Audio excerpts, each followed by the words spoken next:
Beavemanites and Docutrons, assemble!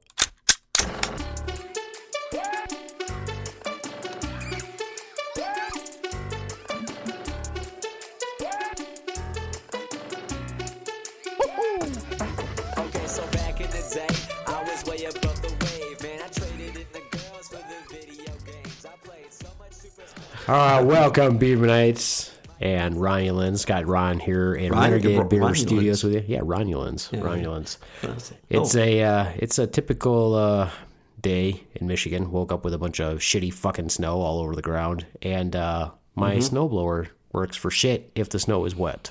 This is a common phenomenon, unless you've got one of those big kick-ass snowblowers, which I do not have.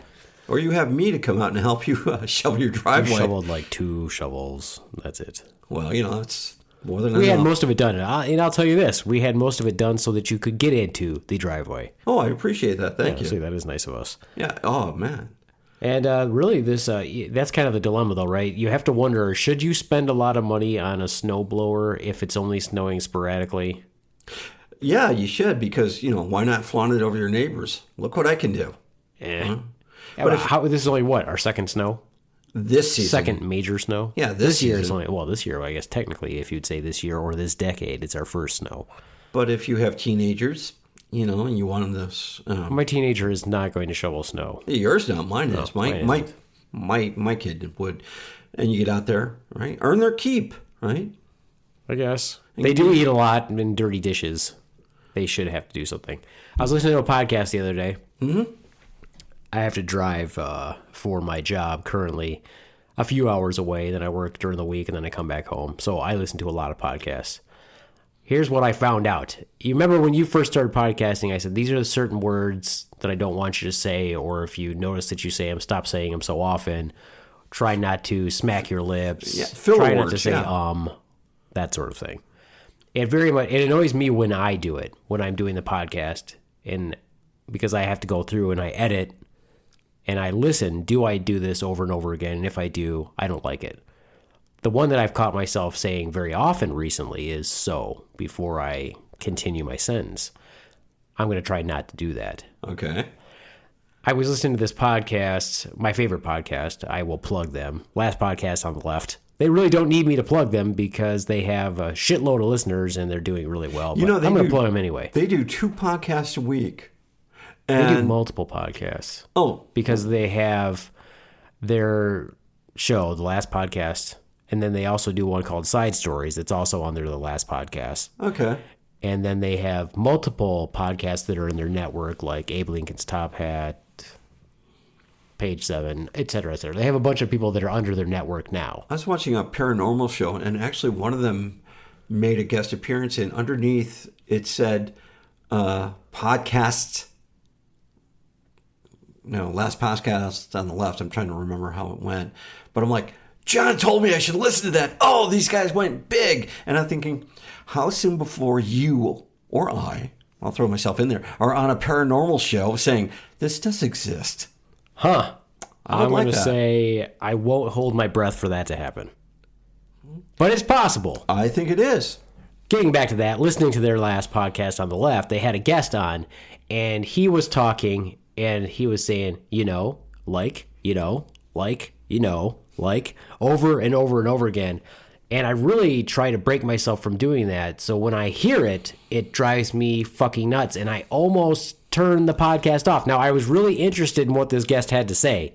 So I toughed it through. And thankfully, it was a very good interview. But, of course, he probably wasn't used to being on podcasts. He's Well, a not writer. only that, you said you wanted an organic feeling to that. And that's what people do. They don't come in with a script and they go with what they talk about and how they speak. If you go, you're smacking your lips a lot or you're saying the word so, is it really organic when you try to script your speech? Well, it's not scripting my speech. It's trying to sound more. I'm trying to sound more eloquent. Let's put it that way. I'm trying not to use all these filler words that are completely unnecessary. And so it drives me a little bit. Does it sound apeshit. organic then? Does it sound normal? I know how you feel about the word organic. You're the one. Yeah, I'm getting used to the word organic. But does it sound natural?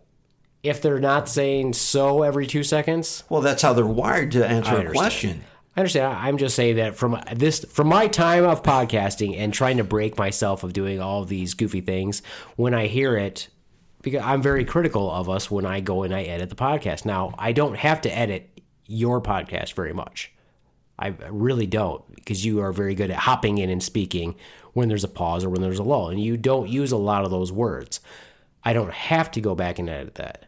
I can if you want me to. No, I don't want you to. I don't want to have to go back and edit it. Some people do. And if I start to edit the podcast, and I have a good idea of whether or not I have to edit the podcast. If I go through and I'm editing it and they use those words over and over and over again, I will actually take them out. If it's very frequent. If that's the word that they're using every other word, it's going to go away. So it takes longer to edit the podcast then. On that note, when I listen to radio shows in the morning, I'm actually doing what you're doing. I'm actually listening for filler words. I'm listening for how they interact with the staff or the background. They're interacting with callers. And I've noticed that they use a lot of filler words. Or when there's a lull, one of them will just be quiet, but some of them will just jump back in. So it's interesting you say that, because one of the things is they want that flow to continue, and right. Those words are letting those words or that conversation continue to flow naturally. When you have to literally think about limiting what you're going to say, then it becomes less flowing. Like I would say, when you said don't say the word and that's one of the things we're trained not to say anymore in martial arts, by the way. I wasn't going to say that word. In case you didn't know, for those of you listening today, if this is the first time you've ever listened to Beaveman in the Dock, and maybe this is the first time you've heard and I Ron. smacked my lips. Sorry. He is a martial artist. Please continue, Ron. You have to throw that out there. However, in casual conversation with people that you've met the first time, do they also get to know that you're a martial artist? Is that somehow? Do you somehow work that into the conversation? I do, because I want to plug the dojo as much as possible. I see. But so there's nothing about, and I said the word so. There's nothing in there about self promotion. You don't feel like you need to let people know. You're just doing it because of the dojo. No, I don't need to let people know. It's completely altruistic on your part. Most of the time, I will say yes. Because as I've stated before, I don't know if I've stated in previous podcasts, but when I volunteer at a certain place, some people come in and they're not all there. So I will sit down and I will say, our social director, where I volunteer at, will go back in the room and she'll go, can you keep an eye on things? And I'm like, okay. And I'll start a conversation. So what do you do? Where are you from? And then they'll turn around and ask me. And I say, well, this is what I have to do, right? I got to go train at the dojo. And they go, oh, you train at a dojo? Yeah, I'm a black belt in this style, and I do this, and I don't like that. So right about there, I'm dropping the knowledge that, hey, we don't want trouble. However, if there is trouble, we will handle it if we have to. Right. So you're doing a preemptive strike by letting people know that you're trained in a martial art. Yeah. Is that what you're saying? If I said I was a boxer, I got to go work out and I got to box tonight. I got to go in the train. Oh, you're a boxer. Yeah, it's saying that I don't want problems, but if there is, I'm more than well capable of handling the situation if need be. Right. Uh-huh. And that kind of puts them, I'm like, okay, whatever we were contemplating, whatever attitude we had, whatever was going on, we've got to take it down a notch because this guy can ramp it up a notch if I ramp it. Uh-huh. Right? I'm not saying it's ever happened like that, but it kind of puts everybody in perspective. Like, here's a line in the sand. You're about to step onto it. Right? And I'm pretty sure I would probably get my ass kicked. I won't deny that. But it's one of those things. But it's not going to be an easy ass kicking. Exactly. Let me tell you something. Exactly. You're not going to kick my ass easily. Yeah. If you hit me, I'm going to bleed all over you profusely. Exactly. I will hurt your hand with my face. I've done that before. I was talking at my work about, I think it was something about with my daughter having issues with her bratty friends. And I said, well, I think that a way to solve that is just invite them to your dojo and beat the fuck out of them. And later on, this young man, he's probably like 20 years younger than me, he's working with me. He's the medical assistant. He said, hey, I want to ask you about that whole thing about the dojo. I said, I don't even remember mentioning anything about it. He said, does that mean that you take martial arts? And I said, yeah. I stood up and I put my hands on my hips and I turned my head and the wind picked up and it rustled my hair and this beam of sunlight storm shone right upon me. And I said, yes, I do take a martial art. I am taking a page from the Book of Ron. I said, I am a martial artist. And he was in awe. He really was. No, that's not what happened. Actually, he asked me about it. I said, yeah, I do. I'm a good student. Blah, blah, blah. He said, oh, so what do you take? I said, well, I take jiu-jitsu. He said, oh, yeah. He starts asking me questions about it. Well, like, do you have a rank? And I'm like, yeah, I'm a 2nd degree black belt. I said, but that just means I'm a good student. That doesn't mean that I'm some sort of a badass or anything. That means I listen. I'm a good student. I've understood. Well, I wouldn't say I understand our art, but I understand it more than a 1st degree black belt does. Yeah, no, I agree. And everybody else below that. I said, you really don't learn until you become a black belt, in my opinion. I agree. The other thing is... But we are martial artists. I just want to clarify, for anybody listening the first time, or if you've listened multiple times and heard Ron mention it time and again, we are... that is the claim to fame, apparently. However, I'm trying to get out of the habit of mentioning it, right? I really want to bring more people in. Don't do it for me. Don't do it for me. I understand. But I really want to bring more people in. Do you think it's necessary to mention that you're a martial artist when you're at the dojo and you meet people at the dojo who are also martial artists? Do you think it's necessary to clarify to them that you are a martial artist? I think so. No, because when you're sitting out on the bench, right? When you're sitting on the bench and you're close. People that are there. Yeah. When you're sitting out and the first thing... you get scrutinized when you walk in the dojo. You really do. The mic. I'm sorry. Right? Oh, so you get scrutinized when you walk into the dojo. The first thing that they do. Do we get scrutinized when we walk in the dojo? Because all of a sudden the parents are there or people that are there look at you and you're not wearing a dogi. They don't know you from Jack. So you got to tell them. Right? No, I actually don't tell them too often. Okay. Right? Because dealing with our end of that part, it's like, how can I help you? And then they want to know more information about what's going on. I just don't speak to them. Yeah, well, you never do, right? It's like, well, we'll just. I know that they're not there for jiu-jitsu. Yeah. So I don't need to speak to them. Right. But when we walk in, the first thing they do is look at us, and okay, here's this old guy walking in. What's this association here? Well, I go change it, and then I come back out, and I've got my my dogi on, and I've got my belt rank on. They're like, and now you look younger. Now I look younger and handsomer, and more buff. More athletic. All of a sudden, the golden image ray is of completely sun shines changed. behind Exactly. me. The sun hits you. The wind picks up just a little bit, shuffles your hair. The shoulders, they roll back. I the agree. chest puffs out.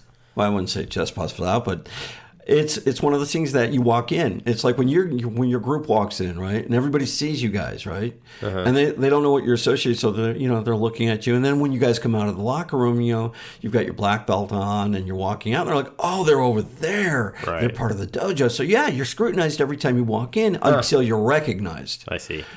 And that's the way it goes. That's with any place, though, right?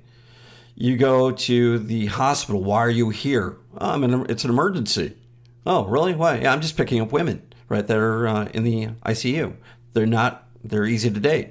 Well, we're just gonna let that one go.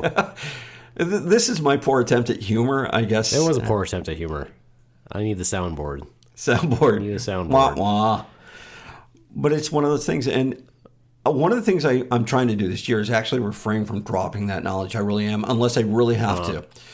And I won't brag about myself. I'll talk about you and Keith's class. I'll talk about my son and my wife and Kaicha Wayne. I'll talk about them. I'm just messing with you. No, I understand that. It's a huge part of your life. Let me clarify this also.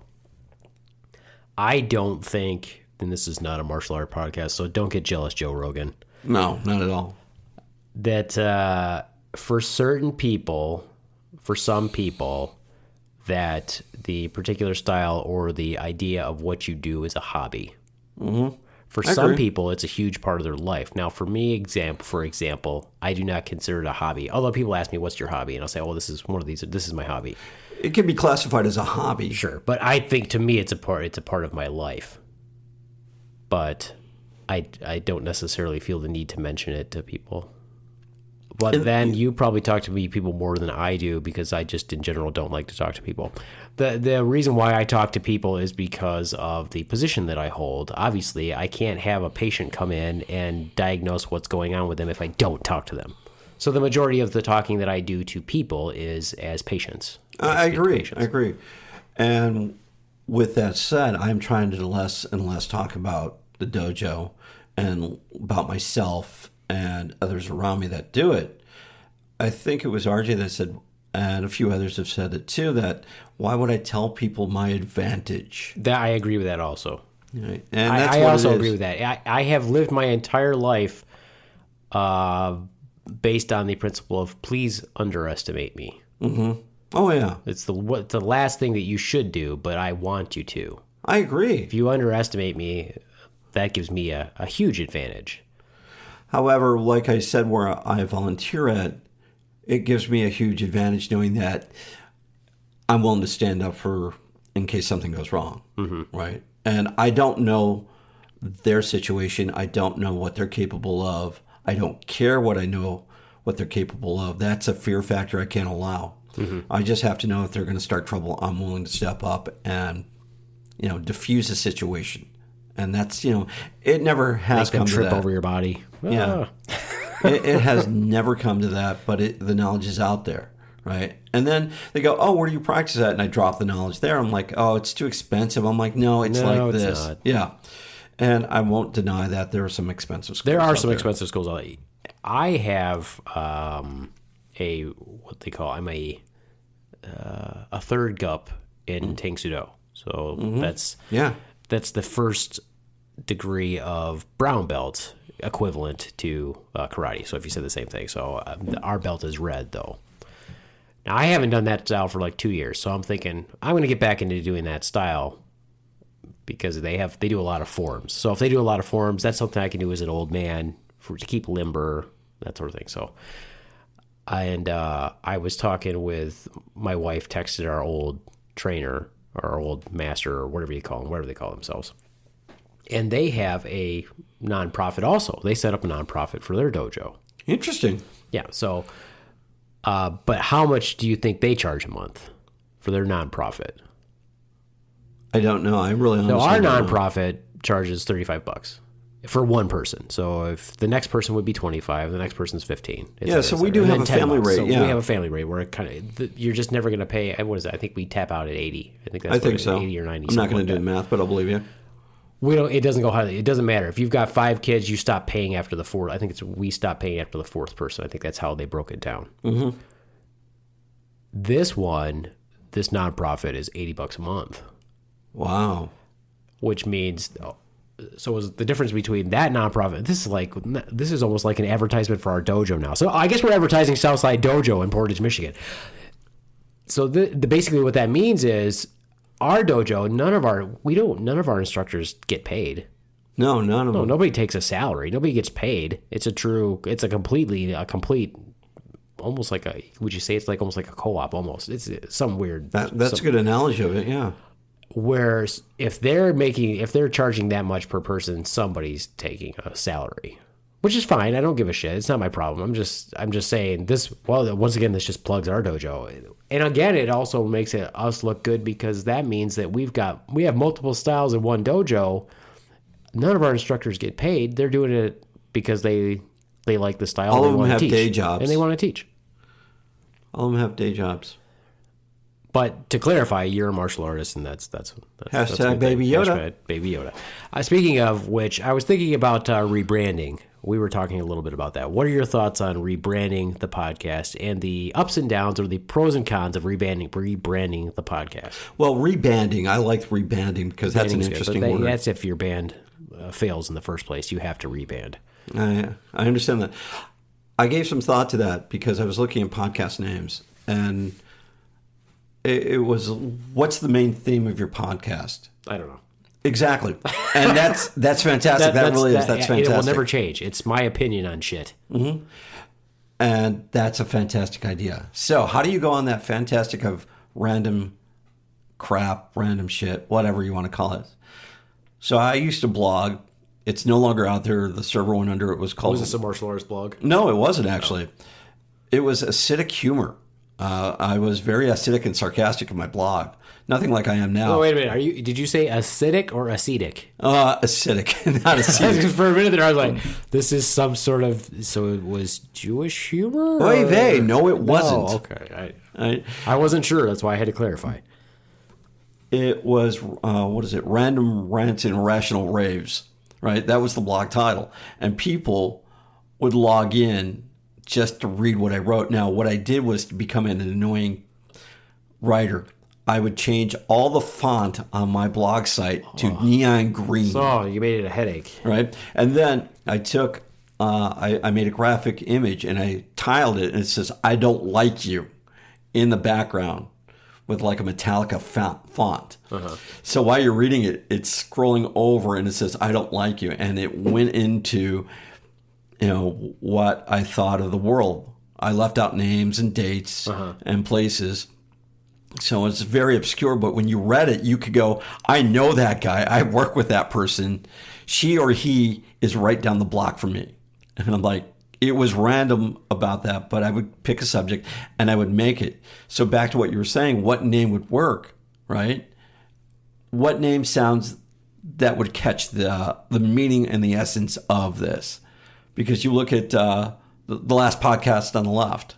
That's a really great name. Yeah, which I don't know why it's called that, but it's the last podcast you're going to probably listen to, right? If you're a big fan, and it's always on the left. Wherever you go, where I'm going to Walmart, it's up the road and on the left, right? Where do you live? Well, I live down here, and you go past the gas station, and you take a right, then it's on the left, right? So it's kind of a directional thing. Then you look at, I saw a couple of names. One was like two office ladies and who have a hilarious podcast. And then you get the Joe Rogan experience, right? So what would embody that name and mean? What would be funny about it? Well, here's what you have to wonder about if you're going to rebrand. Because that's a plan. We're going to rebrand, right? Okay. What we don't want to do is we don't want to lose the people that we already have, which is always the case when you're going to rebrand.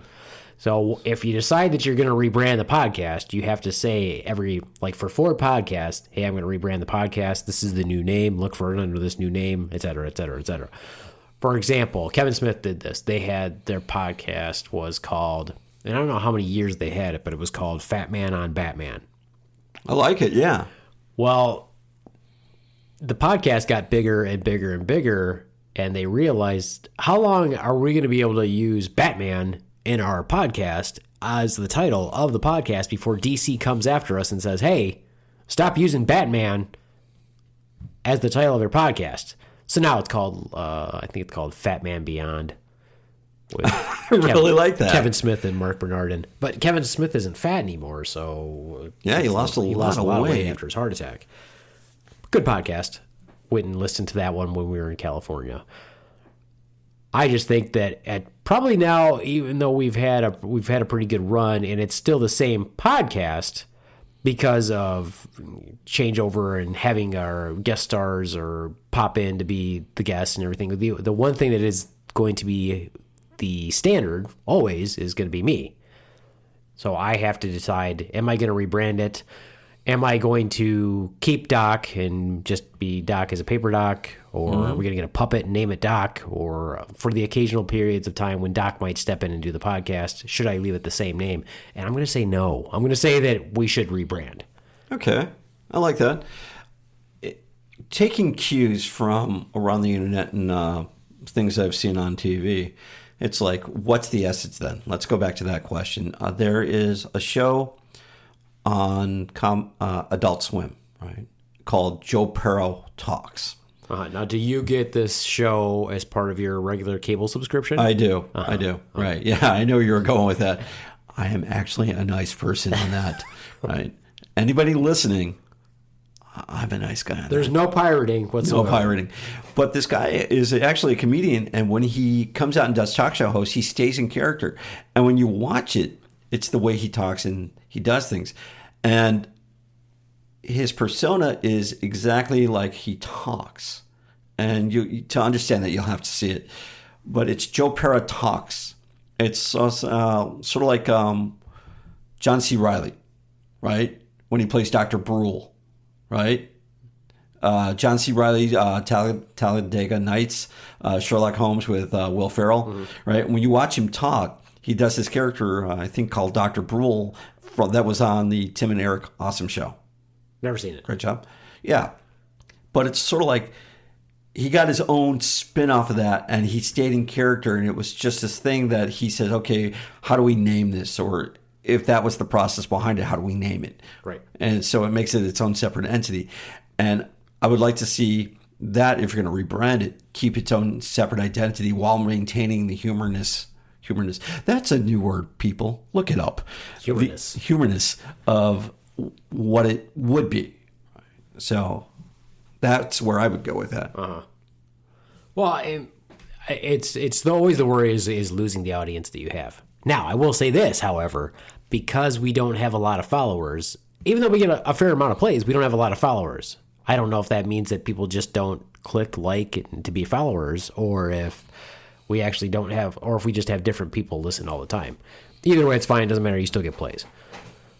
I don't want to lose the followers we have. That's why I would say before we would have to actually have a target date or a target launch to say, okay, we're rebranding on this day or this podcast. Those for the next 4 podcasts, we would just keep saying over and over again, okay, we're rebranding. It's going to be this on this. It's going to be this title. So what would you name the podcast then? Oh, something totally self-promoting. Like what? Well, I don't want anybody to steal my name, but I'm thinking it's going to be... you can tell me off air then. I'm thinking it's going to be the Renegade Beaver podcast. Okay, I like that. But then they're going to think you're talking about beavers. Well, I mean, I can capture those listeners, though.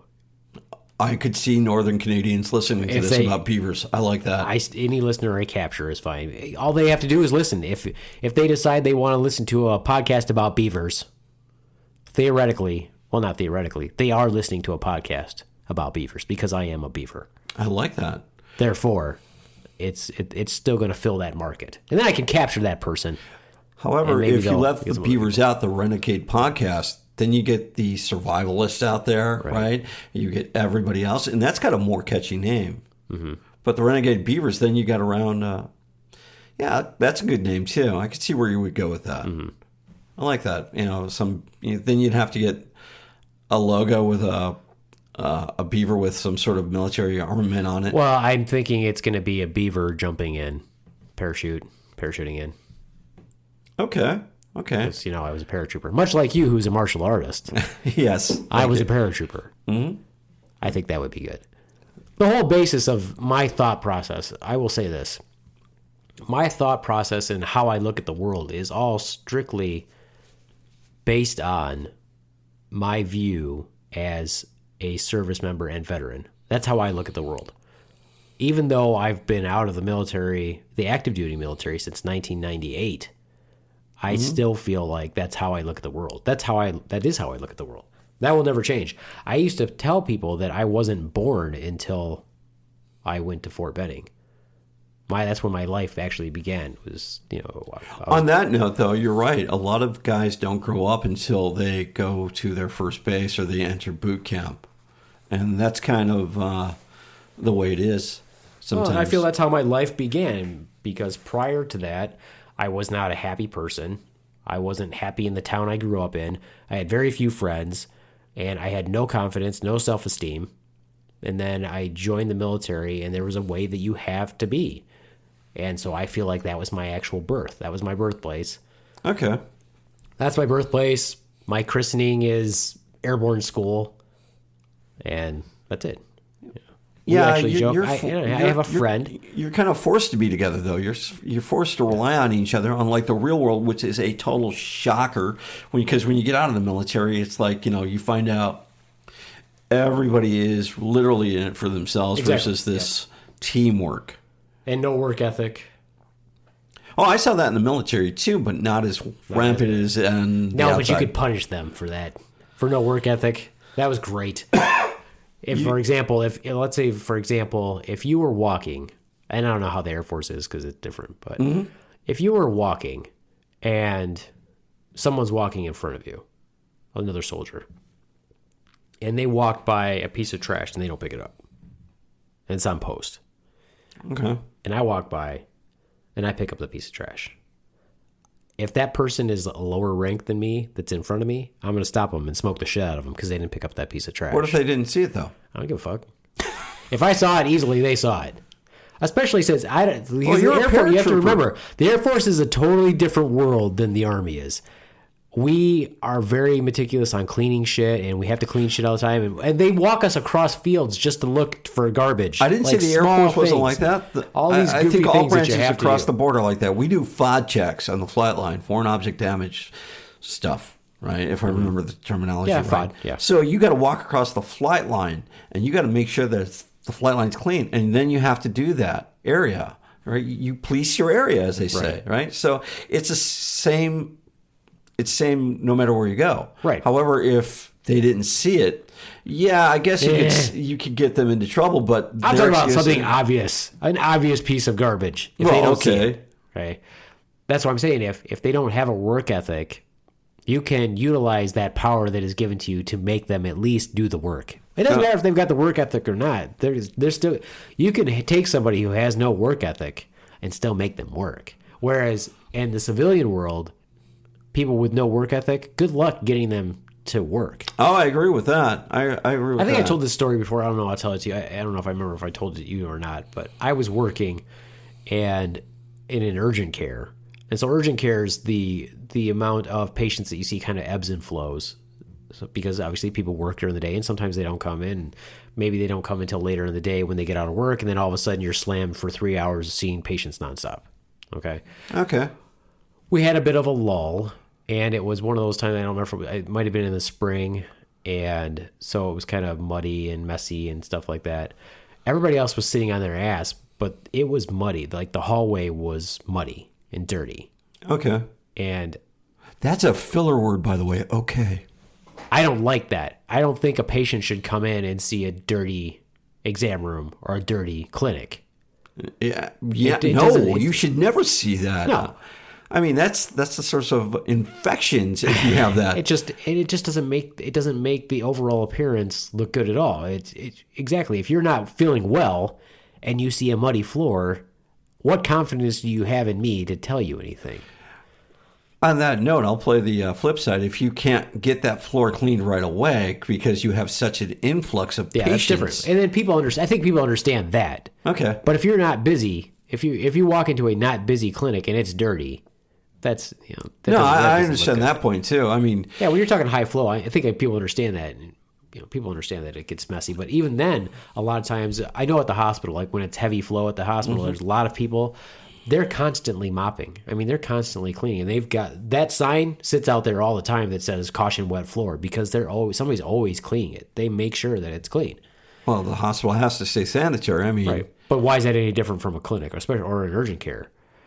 Anyway, it was like that. Everybody was Okay. sitting on their ass. Nobody was doing anything. I know everybody saw it. I decided, well, I'm going to clean it. I wouldn't want that perception when I come in. I'm cleaning it up. I sweep it all up. I mop the floor, put up the sign. We get a patient checked in.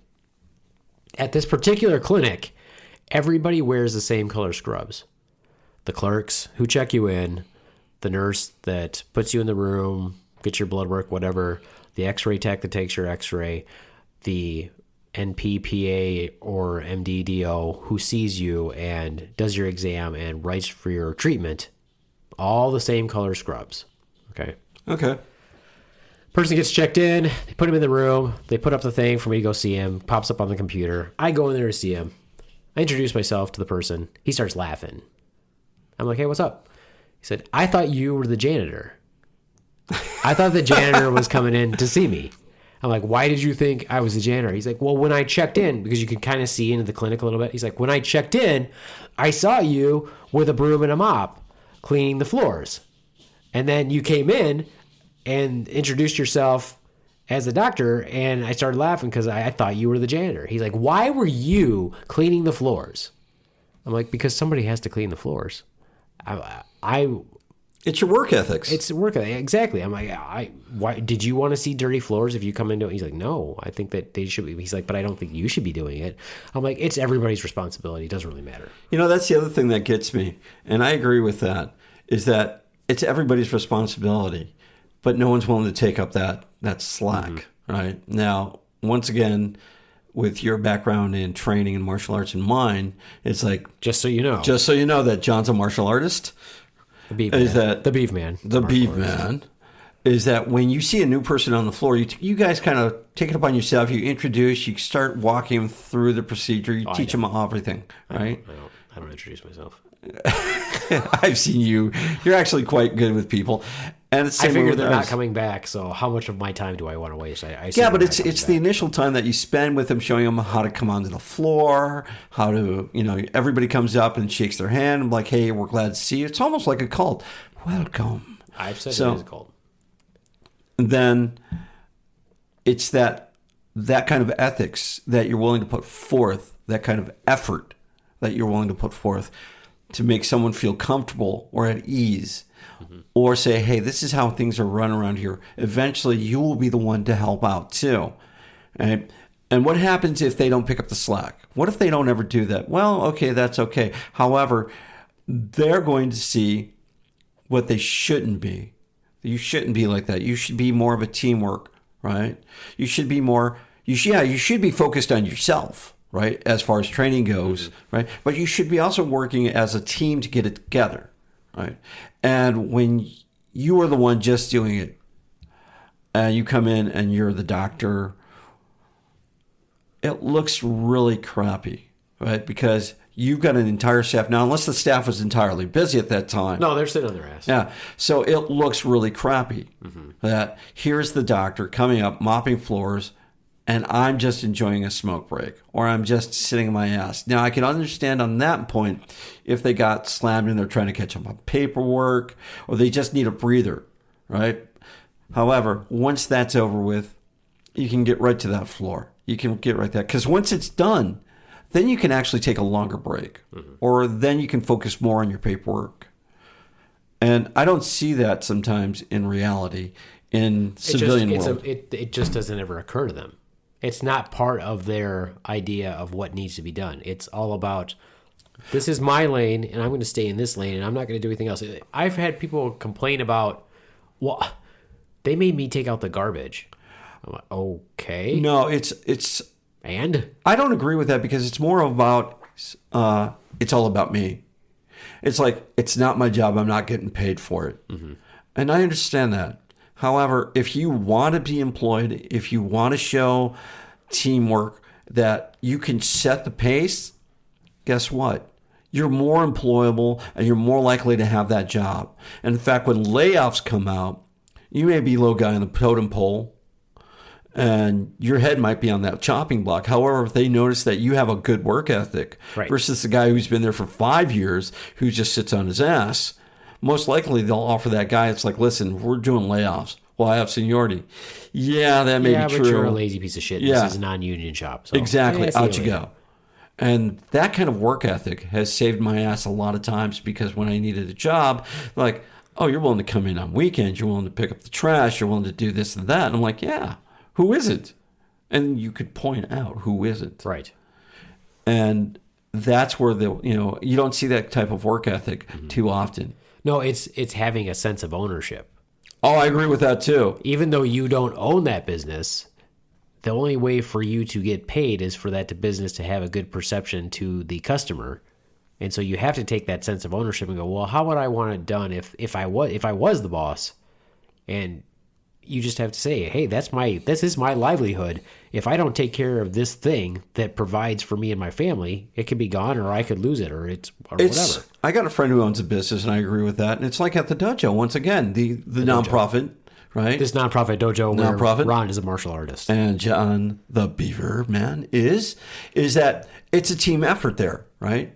It's a team effort to clean that dojo. It's a team effort to put on the blood drive. It's a team effort to rebuild it, because when you first started and I first started, it looks nothing like it does today.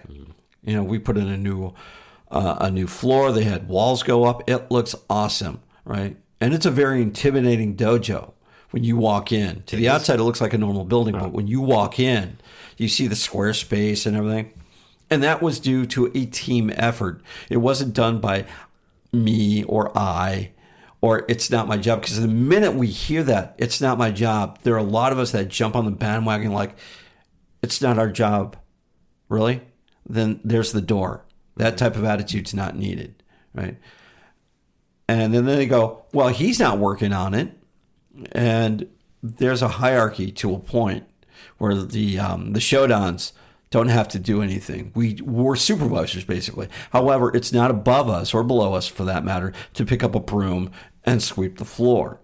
But when you get I feel kind of crappy about this sometimes because I know I should pick up a broom, but you got 15 people running around trying to clean the dojo, and there's not much I can do beyond that except, okay, just be there.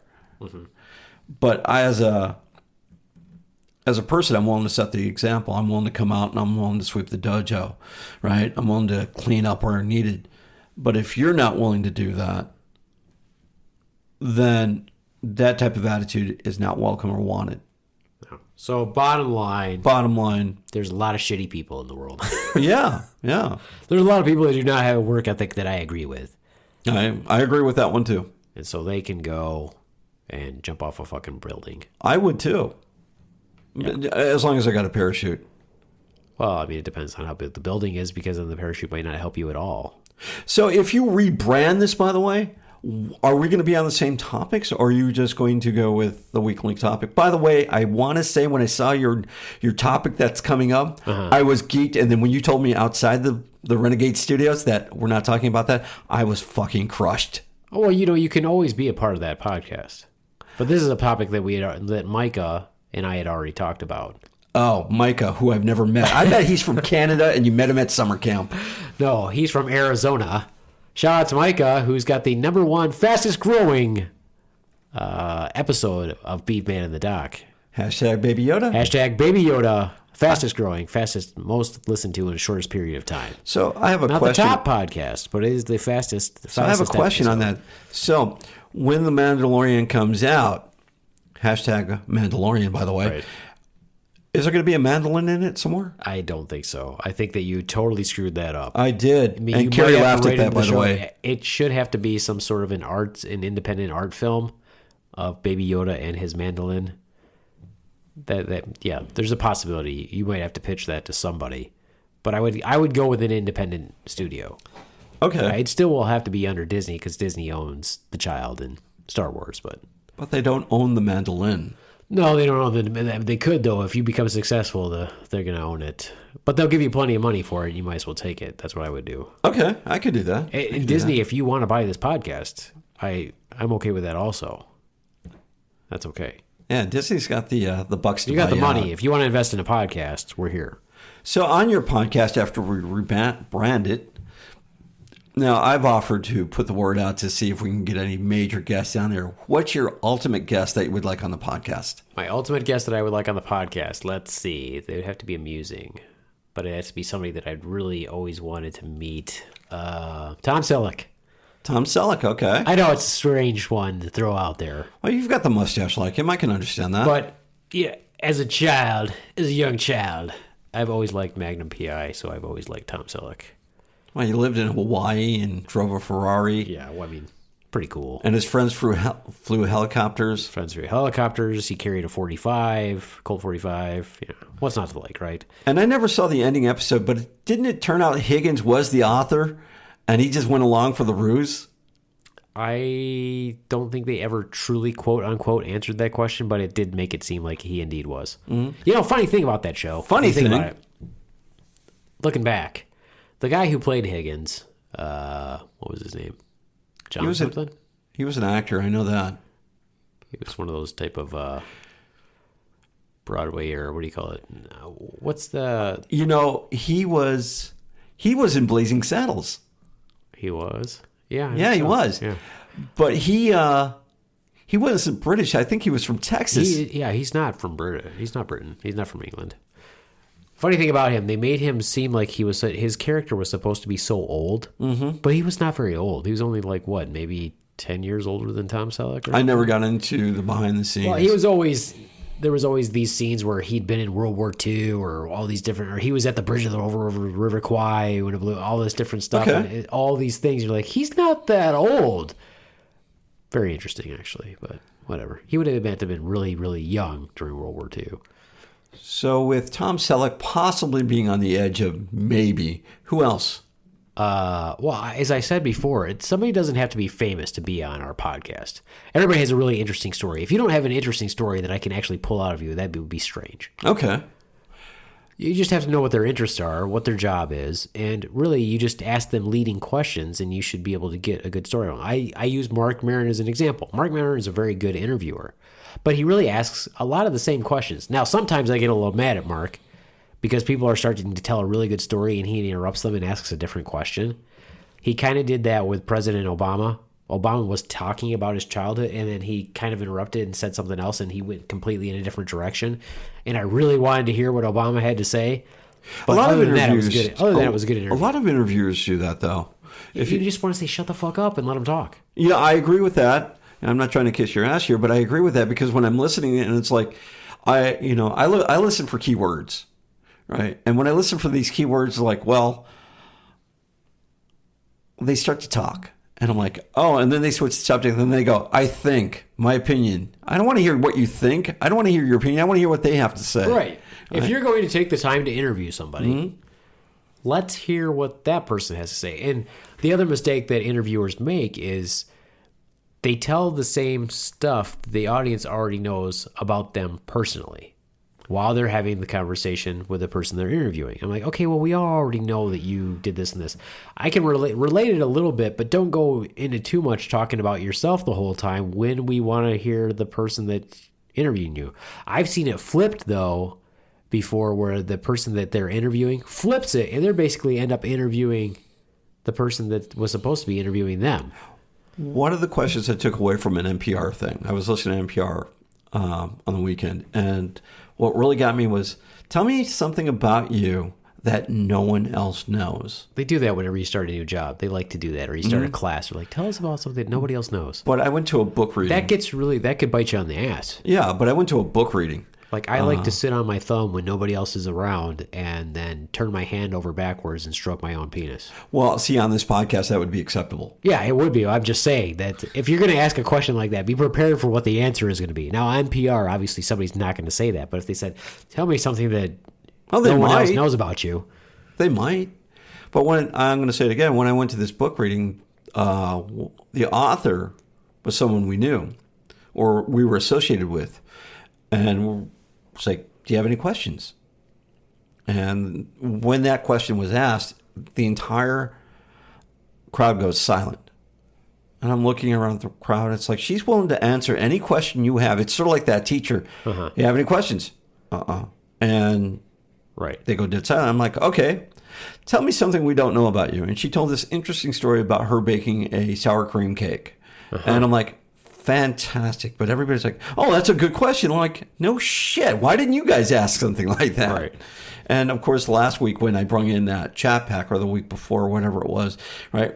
You should have that for your interviewers, right? It's like, what do you want to talk about? I don't know. Flip it up, randomly pull one out. I have questions that I ask. Have you not listened to my podcast? These are actually what we did. What I do is, and you should do this There's too. Paper Doc. What I do is, and what you should do also, I would recommend is you carry a notepad or put notes. I don't like to put notes in my phone because I still like paper.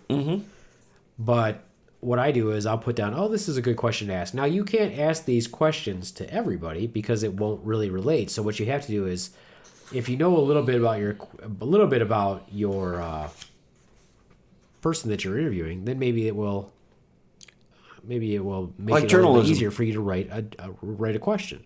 Journalism. That's what it is. Okay, so try this one here. Okay. I'm going to say a word or a phrase, and I want you to say the first thing that pops into your head.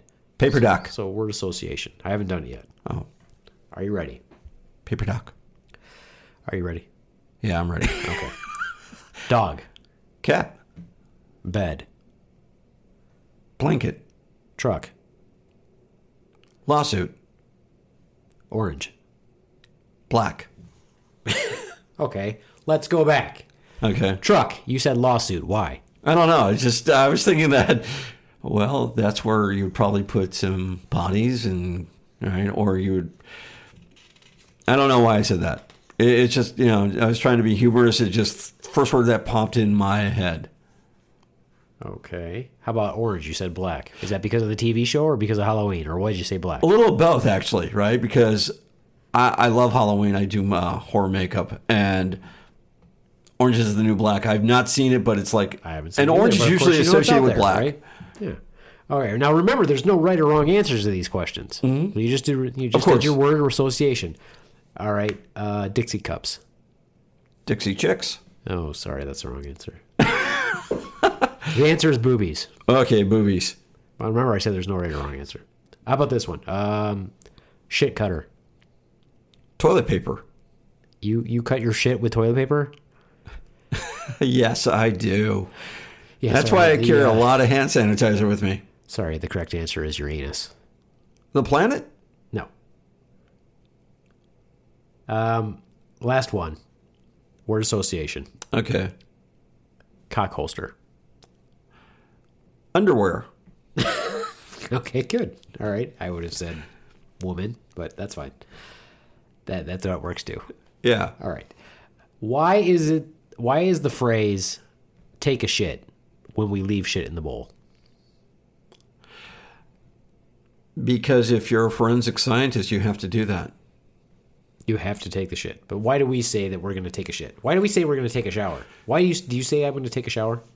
Yeah, I do. Why do you say that? Because I'm a wannabe forensic scientist. You want to take a shower somewhere. Mm-hmm. See, It's more of a phrase than anything to indicate what I want to do. I'm going to take a shower, right? I don't know the meaning behind it. It's just something I would say before I go take a shower. Or I'm going to jump in the shower. It's just a phrase. Why do you think that people have the need in general to tell each other what they're going to do? For example, if you have to go to the bathroom, why do you think that people have the need to tell people that they have to go to the bathroom? It's more of a courtesy to tell people where you're going to be at versus, yeah, well, like I'm in a group of people, I'm like, I'm going to the bathroom. I have to use the bathroom. Well, if you're in the middle of something, right, and they come looking for you, where's John? So you're planning on being there for a long time. I bring my cell phone with me. I like, it's my time. What am I going to do? How very rarely do I have my own time? This is my time. Mm-hmm. And you didn't acknowledge Paper Doc, by the way. I saw him. I did that. You ignored him. This is about us. We're rebranding. So if you want to say hi to Paper Doc, please go ahead. I already did. We're moving on behind you. No, fine. And I agree with you, Ron. Let me just say that the fact that no one has acknowledged me this entire time has made me reevaluate the things. And this is my show, goddammit. And somebody's going to say hi to Paper Doc. Hi, Paper Doc. Hello. Actually, I thought you were religious when I walked in because you have the podcast. I'm like, oh, he's got Jesus on a stick. It's Jesus on a stick, yeah. And I'm thinking, okay, I can do this. Flowing hair, toga wearing, Paper Doc. Yeah. No, that's what he looks like. Well, he used to look like that, but he cut his hair. Okay. Yeah, rebranding. That's the plan. We're thinking about rebranding, and it's going to be a whole thing. It's going to be a whole big thing. Mm-hmm. And we're going to really promote. We're going to promote the podcast. We're going to look for advertisers, too, by gosh. We might talk about, who knows, we might talk about lube, coffee. I'm just thinking of common advertisers you talk about that. When you listen to a lot of podcasts, the common things you hear talk about is lube. Wow. Are you guys looking for lube? Sex toys? Yeah. Are you trying to make that perfect weekend for you and her? It's more social commentary that I'm more interested in than product placement. So if you've got a good social commentary, like you said, draw the story out. However, I'd love to see this expand beyond its borders where you don't have a wall around it. If you noticed what I just said there. Yeah. So as an American with a Mexican mother, therefore making me biologically half Mexican. I think Which half? I was offended by that. It's actually the lower half. That's Okay. why my penis is so small. Well, actually, it could go either way. I'm white also, so I mean, Which half? I guess I could blame it either way. My upper half is Okay. white. And I'm personally offended by the wall thing, the wall reference you just made. But go ahead. expanding it beyond the borders. Please go ahead. That's okay. Our For my Mexican listeners out there and my Chicano listeners, let me make this plea to you as a nurse practitioner, as a doctor of nursing. Let me say this to you. Please stop eating so much sugar and bread. There's too many of you with diabetes, and it's really bumming me out that this culture is just riddled with diabetes. Stop eating so much bread. That goes for everybody. Bread's bad for you. You don't need to eat that much of it. You sure? Yes, I am very sure. Okay. And that's not just my opinion, by God. That's an important opinion. But with that said, I mean, I don't know where I was going with this now because you broke my thought. I like that, though, right? You were making references to the border. No, actually, it was beyond the border. But it was more or less, if you're going to rebrand, I'll jump back onto that bandwagon. It's like the guests. Yes. Right? And you're obsessed with guests. Is it because you feel like you have nothing to say? No, I have a lot to say. However, this is your podcast. And if I'm going to be a part of it, whether in front or behind the scenes, try to be in front. I don't want you behind my scenes. There you go. What can I bring to the table for you? Right? And you've got a great social media out there. You really do. But it's virtually untapped sometimes. So when you start to get big, like Kevin Smith did, who would he bring in? Right? The last podcast on the left. Now, if you're that popular, right? Whatever the word is that two things will happen. One, you'll start getting guests, right? You'll start to ask people. But as you gain in popularity, the guests will come to you. Yeah. Right? They'll go, I want to be on your podcast. Right? And that's the goal. I don't think many people are going to make the trek to Michigan to be on. It doesn't matter because you just said we could remote in. Yeah, but the remote is okay. It's not the greatest sound quality, in my opinion. It's not the greatest sound quality, of course, if that's your belief. However, you got the guest. How many people are willing to listen to you plus your guest? Right? And that's the key thing.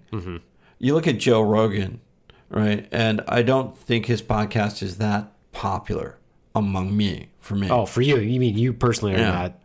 I've never listened to it, but popularity-wise, Joe Rogan does very well. He's always his most recent release will always be in the top 10. And then if you scroll down through the top 100, you'll see his week's worth that are still scattered throughout there. So he does really well. But it's the way he handles himself, the way he gets his guests in, right? And that's the goal, is to mimic what these other podcasters have. What do they all have? Rebranding the name, which is a more catchier name or a more outrageous name.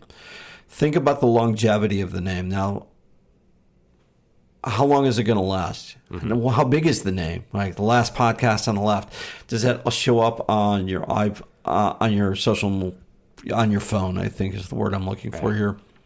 And how big is the words, or does it scroll off the words or cut in half? Right. So, are you going to make the name long or short? And then beyond that, what's the name going to include? And then beyond that, how do you include that name into what you're talking about? Like the Joe Rogan Experience is his name and him talking. Right. The Renegade Beaverman studio or the Renegade Beav studio or talk or podcast is about your last name, your content, and... Thanks for telling everybody what my last name is. I said Beaveman. Yeah.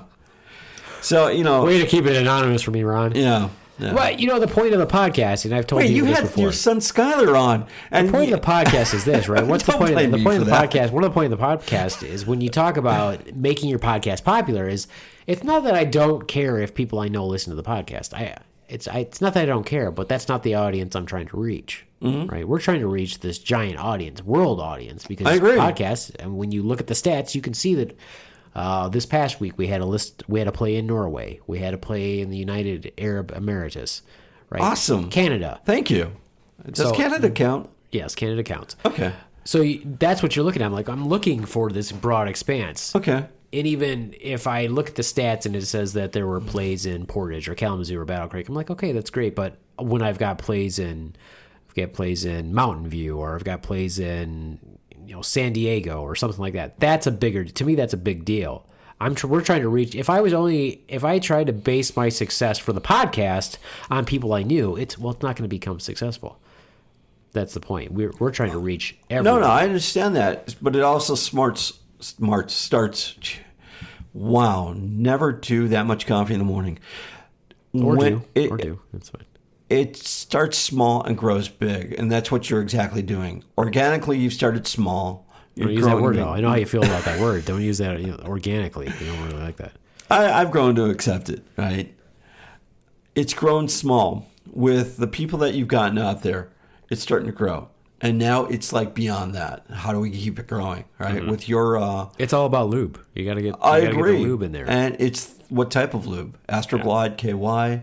And by the way, those are product placements that we're willing to take on. Yeah, if you'd like us to advertise that, we would be more than happy to advertise that. And here's the deal, right? The more successful you become, the more I can ride, or Micah, or whoever can ride on your coattails. Yes, that's the point. Yeah. So, like you said, I don't want to work. We got to Adam Sandler this whole thing. See? Exactly. What you said is, I don't want to work, right? Becoming one of those lazy fucks we talked about earlier. Like, it's not my job to set up the mic. You go set up the mic. I'm like, okay. As a professional podcaster, I'm a professional podcaster. You set up the mic, I do the speaking, right? But there now you have a source of income which allows you to have fun, right? And that's my goal. That's your goal, right? And I want to add to that goal to make it expand.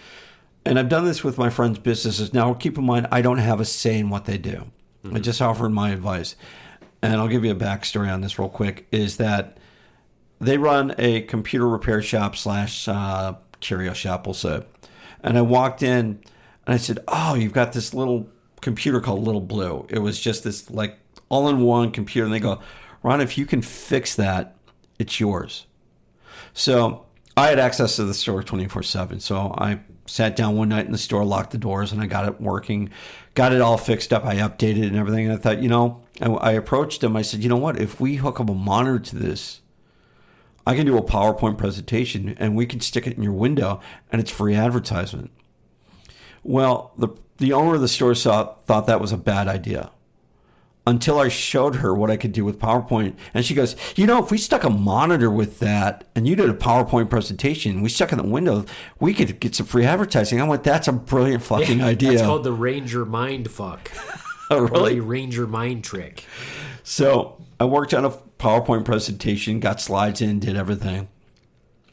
And I did some things with Little Blue.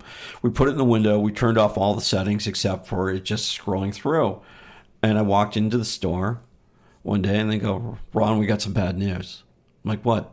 Well, someone came in, saw the computer in the window, and they saw that it was scrolling through the advertisement on the monitor. Oh, that's fantastic. Someone walked in the store because of it. Yeah, but we sold Little Blue. But that was mine. Yeah, that was yours. Why would they sell it? So here's the sour sweetness to it, right? It worked. The advertisement worked, and they got a sale out of it. It just, they sold Little Blue. Yeah, but why would they? Whatever. But it was a sale. Right. And I couldn't fault them. They're in a business, right? Sure. To sell computers or whatever it was. But the potential is what they missed out on. Oh, I agree. And that's the way. They were short-sighted. They looked at the short-sighted like, oh, we can sell this. Instead of looking at long-term and going, yeah, but if I don't sell it, I can continue to bring people in by utilizing this particular medium. But you could do that on back then before Facebook, it was MySpace or anything like that. But you could still do that with any computer and a monitor like they did in the 1940s and 50s. When they wanted you to come in and purchase a TV, what did? They didn't have them in the back. They had them in the window playing something on that. And I thought that was a fantastic idea. I kind of approached it like that. And that's the way I approach a lot of things like that when my friends have businesses or they want to do stuff. But they still ass raped you because they sold a computer. No, actually, they were really good to me. They were really good. They've been really good to my family and everything. Well, they're really good. Great friends of mine. But the thing is, my point was sort of like yours, right? We want to expand it, but how do we expand it? Right. Well, this is how we're going to do it. But it's not my call. It's your call. And when they go, no, let's not do that, or you go, no, let's not do that, in 20 years or 10 years or 5 years or maybe tomorrow, when you look at all the other podcasts and they're doing the same damn thing that I suggested, and you're like, You know, what if I did that? Ranger mindfuck. Right. That's There what it's you go. called. Exactly. Back in the day when I was in the Army, we used to mess with... And for those who don't know it, John is a paratrooper, was in the Army. Yeah. The Beaveman was a paratrooper and in the Army. We used to do that to... the 82nd Airborne Division, when I was in the 82nd Airborne Division, had more Ranger qualified people than all the Ranger battalions combined. Now, that does not make them Rangers. That makes them Ranger qualified, which was one of the things we always fucked with them about. But if you had them... I would do this thing called the Ranger Mindfuck. In other words, I would say to them, like, oh, hey guys, this is what we want to do. But in order to do that, we have to get the squad leader to approve it. So we would just make it look like it was his idea, and he would let us do it. That's So if it turned out good, he got the credit. But if it turned out bad... Right. And it could be something simple, but that's what I called the Ranger Mind Trick. You see that a Ranger lot in Mindfuck. business, yeah. Yeah. So, but the thing is, so if those who are tuning in, I'm learning to talk today. So that's what we're going to do for you. How do we expand beyond what you want to do? Right. And that's my goal. And Well, that's my the goal plan. for anybody. That is the goal. Yeah, I actually wanted to call it, what I wanted to call it was, and this was kind of the boys' suggestion, and I kind of agree with the suggestion, except for the fact that this is not the medium. I really thought it would be good to call it Renegade Beaver Radio, but it's not radio, it's podcasting. Okay, so what's podcasting but playing over a social media? Yeah, well, you could stream it. You don't have to stream it through radio. So Okay. It's not really radio, unless you call it radio as in you're just talking into a medium or whatever. But Well, just because it sounds better. But I don't know. We're still playing with it. We're still trying to decide what we're going to do out there, Beavemanites. But we are going to rebrand. We just haven't figured it out yet. So it'll be conversations between the doc and I and the artist, the great artist that does all of our the emblems, if you will, for Beaveman and the Daughter and Beaveman and the Doc. We'll have to have a conversation wait with a her minute. as well. The guests don't have a say. You're going to steal our ideas and think they were yours? That's a Ranger mindfuck. What idea did you have? What are you talking about? Yeah, right. Go on YouTube and see some of the names. Don't tell me what to do. First of all, it's not how you go about it. All right, go ahead. Go ahead, say what you want to say. I suggest you I can't even See, say. you don't I'll even- just say you go gotta on give my YouTube, idea. right? So Yeah, it's- just if you go on there and you see what these guys are doing, right? There's a couple of good behind the studios things, right? And they might as well be podcasts too. And you see how they developed everything, right? I'm a great fan of what I see, and what I mean by that is I'm leaving out the names because when you check them out, you're like, okay, this is how they approached it. This is how they did it, all right? One of my favorite sites is they started out small, but they started growing so big, right, that they got guests coming on.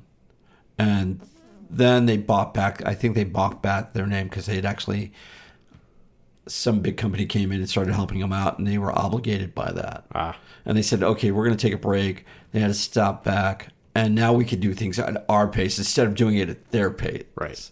And if you get that big, They had the whole Wayne's World thing happen to them. yeah, exactly, right. Bruce Wayne or Wayne Gretzky? No, Wayne's World. Oh. Yeah. Wayne, Garth. Wayne's World. Not familiar. You don't remember the movie Wayne's World? I know Alice Cooper. Was he in it? Yeah, he was in it. Yeah. They were backstage with him. Oh. That's when he was talking about Milwaukee or Milwaukee and blah, blah, blah. Anyway. Now I've been to Milwaukee. Dana Carvey and Mike Myers. So is this how you range fuck somebody? Just Yeah, look stupid? exactly. Okay, yes. You confuse them. I It's actually easy to derail you. It's very easy to just throw No. something out I there. remember the movie. I was a big fan of the movie. In fact, Chris Farley stars in it too. Right? Oh, that's right. He was a bodyguard. Yeah, and at And the he was end, talking with his hands. We're going here, and then here. And then, yeah. and when he walks in, he's always, he was like part of the crowd and everything. Yeah. In Anyway. fact, anyway, the point I like is, that. the point is we're going to rebrand. That's the point. We just haven't figured it out yet. When we figure it out, we'll let you know. But I want to be, when you see a good thing, you want to be a part of it. Do you, though? Oh, yeah, definitely. How many people stood back, and said, who discouraged you not to do this or discouraged you in every step of the way? And all of a sudden you're this big success, and they come up, well, I knew you could do it. That's why I said that. Get the fuck out of here. Get Get out of here. Get No. the fuck out of here. Right? I asked you to be on my show. Get the Right? fuck out of here. So when I always see potential. I like to say I see potential in everybody until I don't see it anymore. Yeah, it's not necessary to suck my dick, Ron. You're already on the show. I'm not you're being going to be on the obsequious. show. You're going to be always asked to be on the show, so it's not necessary to suck my dick. It's not. It's just not necessary. Yeah, but if you're giving out blowies over here, Paper Doc is ready. All right, Paper Doc, you can. No, but the thing is, I mean, how many people? Blowies. You know what I'm saying? I know what you're saying. Do I have to spell it out for you? Could you please spell it out for me? What I'm telling you to do is. Yeah, I think that's enough. It's enough, Doc. But when you first approached me on this, I turned to my wife. I'm like, "Should I do this?" She goes, "Are blowies involved?" And I'm like, "No." What? No. Is that what she actually asked? No. That's hilarious if that's what she said, but that's kind of. But she says, "Yeah, you should." I'm like, wow. And when I came out here, I didn't know what to expect. Of course, you filled me in, right? And I said, okay, that's fantastic. And then as we progressed, you're like, this is great. When you texted me back, would you be a regular guest or would you like to be a part of this? I mean, my head exploded. Really? I'm like, yeah. I'm like, I get to be a part of a podcast. This is just not name. This is an actual part. So I want to be a part of this, even if it goes nowhere. So now you're jealous that you're not going to be on the next podcast with Micah. Is that what you're saying? No, I'm upset that I didn't get that fucking topic. Let's be clear. Well, see, now if I didn't know that you, like I said, you can be in on that topic. You can be a part of that. Because podcast. I suggested a topic last week, the last podcast, and I said, let's do the gray man thing, where can you be invisible in society? You're like, yeah. And we get in and you go, I ran, and it never came up. Well, all I did was ask one question. And I've said before, we don't have to go over the topic that we planned on, unless I agree. is dead set on it. And I assumed that you were going to talk about that topic today, which you didn't. No, I didn't, because I wanted to go with word of the day, organic.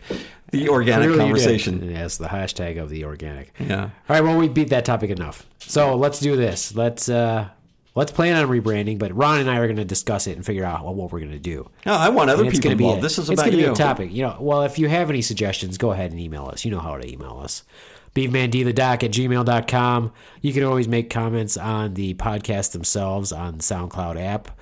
And as always, we would like some ratings and reviews. Definitely. Only if they're good ones. No, just kidding. Well, with the bad reviews, I mean, then we could see how to improve it. But then again, we don't want your fucking opinion anyway. Yeah, we don't want your opinion. If it's a bad review, I'll just read it and be like, yeah, fuck you. We should read those on the air and then see where they come from. Well, we'd actually have to get some to do that. Hashtag Baby Yoda. Right. All right, well, that's it for me, the Beaveman, coming to you from Michigan, Renegade Beaver Studios. Adios. Adios. Which fuckos. Don't say my shit, Ron.